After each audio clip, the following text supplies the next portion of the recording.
Hey everybody, Sassy Biggins here. No, it's late getting the news out. I was gonna wait for my husband, but he had to work extra, so you get just me. Grab whatever you can to drink and let's get started. One of the things that mysteriously is hitting the news again and hard is Chapel Ronan and her opinions about people with children. Now, this has been an argument since forever. Even Apostle Paul talks about it in the Bible about those who don't have children, how much good they can do in the world versus people who are like, you got to have kids, it's biological. Each side has a valid argumentation. Now, here is hers. Oh, I'm a model. Wow. Let's see here. All of my friends who have kids are in hell. I actually don't know anyone who's like happy and has children at this age. I have like a 1-year-old, like 3-year-old, 4 and under, 5 and under. I literally have not met anyone who's happy, anyone who has like light in their eyes, anyone who has slept. Hey, Steve. Okay.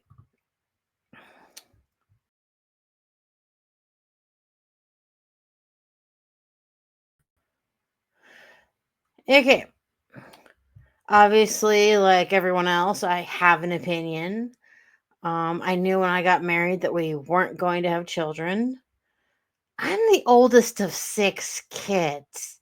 I'm wearing the stress of a very active previous life.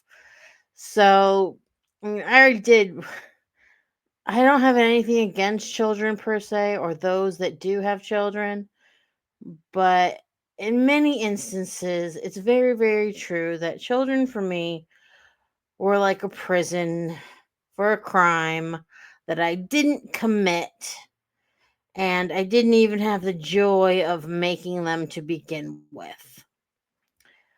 And for 22 years, I was trapped in this cycle of caring for ungrateful brats. And that included at the time my parents.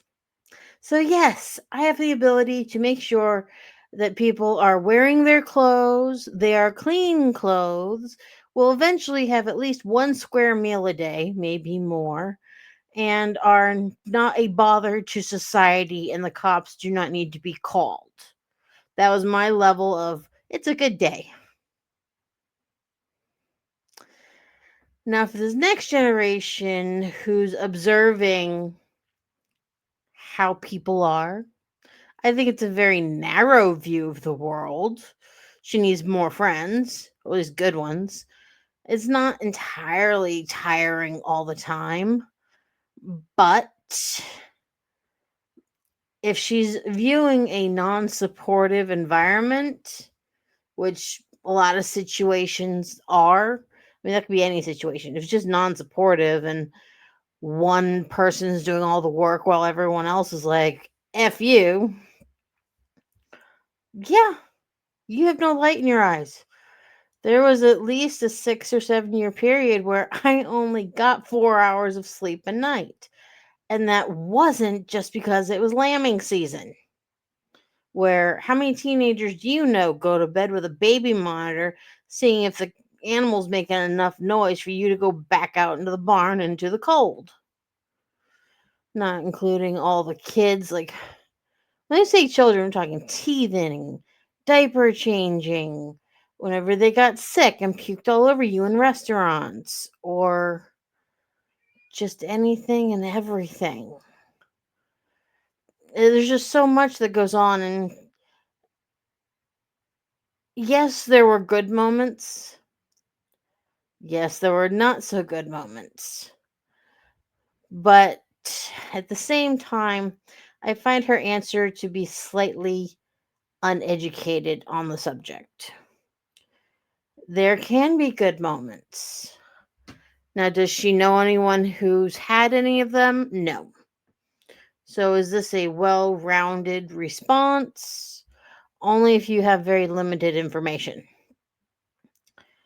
When I was younger, when I was still potty training my youngest sister, because there was a 15-year age gap, getting married and having kids was not a priority. I already had a family I was taking care of.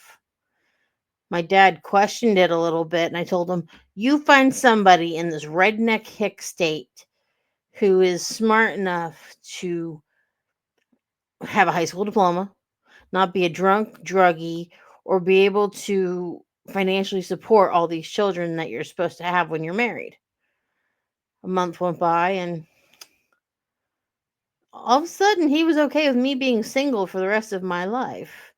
Or I should have taken it also as a sign that my parents were more focused on me working for a company that they'd pay for your master's program instead of having a family.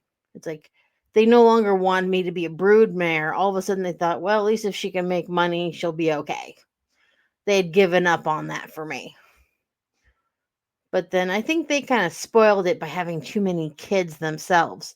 Because it is kind of the parents' job to, I mean, they always say raise your kids, but not having a toxic home life where I already raised a whole family. I already did my time in boot camp, dawn to dusk. Been there, done that. Don't want to go back. I'll send a Christmas card, but you can't make me stay. Or as my husband describes it, basically he sees it more like fate. He was already 35 years old. He had a young girlfriend at the time. And he just felt that fate had denied him the opportunity to have children, so why start now? I mean, why would you want something that would just make you more tired in your old age? I feel that. I mean, by the time I'd gotten away from raising all those people, I mean, I considered it, but at the same time, we're so superficial in this world. Because, like, I know what I look like on a scale from 1 to 10, because we all know men and women grade each other on a scale from 1 to 10. I'm a -3. It's not that just that they all, yes, I'm short. Yes, I'm fat. That definitely means I'm ugly. Um, because of those features, people assume that I'm stupid. And at the time, I know I had a very, very negative attitude towards all of the human race equally, but that has to include men. So on a scale of 1 to 10, I was a -3. You had to be some kind of smart, intelligent kind of person to make me not think the whole world was stupid and going to hell in a handbasket back then. But I think a lot of it had to do with suppressed anger from my younger years in, I don't want to call it slavery, but at the same time, when you add up the quantity of work that I was doing and not getting paid for it, and whenever I would, like every couple of years, I'd say, "And why am I doing this for free?" They would say, "For your room and board." That's slavery. That's the dictionary definition of it. And then I moved away for good. And all of a sudden, they had nobody to watch the house for them for free. Miracle how that works. It was the biggest I'd done told you so from 2,000 miles away, and it was a beautiful day in Texas and not that other place. But getting back to it, yes, I do agree that children are supposed to help propagate the species. The species must go on. But looking at my genetics, do you really want that to be the future? If the children are our future, I agree. This doesn't need to continue. I mean, just because I got all the worst genetics from both my parents, I'm kind of good, now. I mean, would we ever adopt? We adopted cats. Cats are litter box trained, and they're just as mischievous as children. And thanks to our neighbor, her 5 kids with all their screaming wake us up every single day. So I feel we have a whole picture when we're still woken up by children that we don't have to take care of. The cats sleep on top of us, keeping us warm. And every time they want something, they don't shut up, just like kids. So, yes, like I said, if thank God for the Amish, let them populate the earth. Thanks for the Catholics, let them populate the earth. Um, and just to say that I said, even though I'm the oldest of six, only three of my sisters actually had children, and only one of them had two. After all, like I said, when you have a big family and when the children of that family don't really care about having children because of how they don't see family as something good or positive and they don't want it to continue or to grow, that wasn't an us thing. Now, granted, my parents are finally now admitting to it. There was a 10-year period when my mother was not mentally well. She is okay now. But in that 10-year period, I'm pretty sure I inherited some of the worst parts of her, and a lot of it is hormonal. And it's the opposite. Like, whenever she has her worries, she gets skinny. Whenever I have mine, I gain 50 pounds when I drink water. That's just what it is. And genetically, like, it's only in recent time in history that humans even start to discuss the generational effects. It's like, oh, they're worried about generational wealth, and then they talk about generational issues, the emotional crap, the baggage. So if you're making families with baggage and people go and see that, and the next generation, Gen Z thinks that's what's to be expected, of course they don't want kids. They don't want generational trauma. They don't want to keep passing the buck on emotional abuse and physically harming yourself with stress, basically, or that causing unnecessary worry. Because there's so many good things in this world, and when good things are withheld, because that's just the way it is, and yes, that is a legitimate answer. Like if you look at boomers, they are some kind of selfish, hardcore. What's wrong with you? And then they went and raised Gen X, which are even more emotionally dead. In some ways, Gen X is like a brick wall of emotionality. Everything just bounces off of them. And then you have millennials, where you got the older ones that are a little bit more like X, and then the younger ones that are starting to soften up a little and they start to analyze more, and they can actually feel a little bit like the nerves are coming back. They're not completely brick wall desensitized.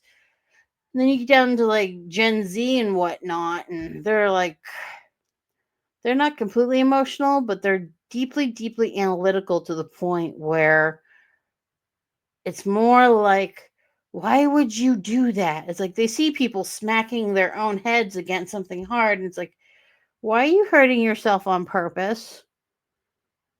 That's not good. And I'm kind of with them on that. It's like, stop the pain, become supportive, make it safe to have kids again, make having kids happy again, or just, I know that old saying about children having children. Stop that from happening. There should be a little more spiritual maturity when it comes to having kids. I mean, I'm not entirely for everyone should take a test before they have kids. That'd be way too much censorship. But at the same time, if you're emotionally dead and your only requirement as a parent is to make sure your child is fed and not dead,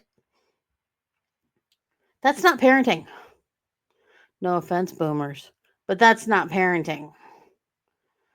So you have to you have to physically be around your kids if you want to get credit for raising your kid. Or as someone once said, there was a time in their life where the only thing that they knew about their dad was the back of his head because he worked from home, but other than that, they never saw him. If you live in the same house, you should know the other people in it. I mean, it's more than just genetics. I mean, there is a point to making quality time, but if there never was any quality time, I can't blame people for saying, I'm not copying this. It's a sham. I'm not doing it. I'm not sharing the hurt because it sure as heck ain't helping. If you have any opinions on this, please leave comments below. Like, share, subscribe, and if there's some angle on this that I missed, please say so. Peace out. Share, like, subscribe, follow, hit the bell for notifications just to see if YouTube even cares about any of this. And with that, where's the mouse? Where's the mouse? Not y'all.